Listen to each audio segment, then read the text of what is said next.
ബാംഗ്ലൂർ പഠിക്കാനായിട്ട് നല്ലൊരു കോളേജ് വേണം. അതേസമയത്ത് നമുക്ക് അത്ര ഫണ്ട് നമുക്ക് സ്പെൻഡ് ചെയ്യാനില്ല. ഒരു പക്ഷേ കേരളത്തിൽ പഠിക്കുന്ന അതേ ഫണ്ട് കൊണ്ട് തന്നെ ബാംഗ്ലൂർ പഠിക്കാൻ സേഫ് ആയിട്ടുള്ള ഒരു കോളേജ് സാറിന് സജസ്റ്റ് ചെയ്യാൻ പറ്റും? അതായത് നമുക്ക് ഇന്ന് കാണുന്നതിൽ ഇപ്പൊ ഞാൻ കണ്ടതിലും നമ്മൾ പോയി വിസിറ്റ് ചെയ്തതിലും ഇപ്പൊ കണ്ടൊരു കോളേജാണ് ഇലക്ട്രോണിക് സിറ്റി. ഇലക്ട്രോണിക് സിറ്റിയിൽ നമ്മൾ ഇറങ്ങുന്ന സ്ഥലത്ത് തന്നെ, അതായത് ബസ് കയറാൻ നിൽക്കുന്ന ടൗണിനോട് ചേർന്നിട്ട് തന്നെ ഉള്ളൊരു കോളേജാണ് SFS college, saint Francis the sales college എന്നുള്ള പേരിലാണ് അറിയപ്പെടുന്നത്. ഇവരുടെ സ്കൂളാണ് ശരിക്കും പറഞ്ഞ കാലങ്ങളായിട്ട് ഫേമസ് ആയിട്ടുള്ള ഒരു സ്കൂൾ നടത്തുന്നതാണ്. ഏകദേശം 10-12,000 കുട്ടികൾ പഠിക്കുന്ന ഒരു ക്യാമ്പസ് കൂടിയിട്ടാണ് ഇതിൽ ഇവര് ഡിഗ്രി അല്ലെങ്കിൽ UG ആൻഡ് PG കോളേജ് കുറച്ച് കാലങ്ങൾ മുന്നേ ഉണ്ടായിരുന്നു. ഏറ്റവും കൂടുതൽ കർണാടക ഭാഗത്തു നിന്നുള്ള കുട്ടികളാണ് പഠിച്ചിരുന്നത്. ഇപ്പോൾ അവർ എന്ത് ചെയ്യുന്നു വെച്ചിട്ടുണ്ടെങ്കിൽ അവര് മറ്റുള്ള എല്ലാ സ്ഥലത്തേക്കും കുട്ടികളെ ആക്സസ് ചെയ്ത് തുടങ്ങിയിട്ടുണ്ട്. അപ്പൊ ഇതൊരു വൺ ഓഫ് ദ ബെസ്റ്റ് കോളേജാണ്. അച്ഛന്മാരുടെ കോളേജാണ്. ഓക്കെ, അച്ഛന്മാരുടെ മാനേജ്മെന്റ് നടത്തുന്ന കോളേജാണ്. അപ്പൊ സാഫ്റ്റിന്റെ കാര്യത്തിൽ സാറിനെ നമ്മുടെ ക്രൈസ്റ്റ് ഒക്കെ നടത്തുന്ന പോലെ തന്നെ വേറൊരു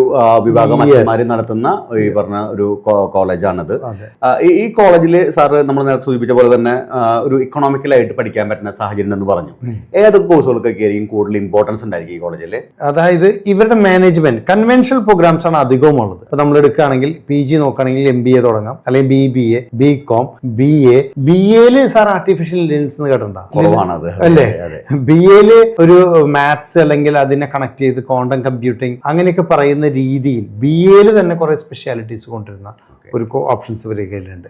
അതുപോലെ തന്നെ BCom-ലുണ്ട്, BBA-ലുണ്ട്, BCA ഉണ്ട്, BSc കമ്പ്യൂട്ടർ സയൻസ് ഉണ്ട്. എഞ്ചിനീയറിംഗ് ആസ്പെക്ട്സ് ഇല്ലാന്ന് മാത്രമേ ഉള്ളൂ. കാരണം നേരത്തെ കുറച്ച് പോലെ ഏറ്റവും എക്കണോമിക്കൽ ഫീസ്, അതായത് നമ്മൾ ഇപ്പൊ കേരളത്തിൽ പഠിക്കുന്ന അതേ ഫീസിൽ ഒരു ഡൊണേഷനും കൊടുക്കാതെ, ഓക്കെ, ഇവിടെ ഒരു ഡൊണേഷനും കൊടുക്കാതെ നമ്മുടെ അച്ഛന്മാർ വളരെ മിഷണറീസ് ആയിട്ടുള്ള, ഇവർക്ക് ഇവിടെ മാത്രമല്ല കേട്ടോ ശരിക്കും പറഞ്ഞ ക്യാമ്പസ്, ഇന്റർനാഷണലി ക്യാമ്പസ് ഉള്ള ഒരു കമ്മ്യൂണിറ്റി കൂടിയിട്ടാണ് SFS കമ്മ്യൂണിറ്റി. ശരിക്കും പറഞ്ഞാൽ ഇന്റർനാഷണലി ഒത്തിരി യൂണിവേഴ്സിറ്റികളും കോളേജുകളും സ്കൂളുകളും ഇന്ത്യയിൽ തന്നെ പല ഭാഗത്തും, നമ്മൾ ആഫ്രിക്കയിൽ പോയില്ലേ, കെനിയയിൽ പോലും ഇവർക്കൊരു കോളേജ് ഉണ്ടെന്നുള്ളതാണ്, സ്കൂൾ ഉണ്ടെന്നുള്ളതാണ് പ്രത്യേകത.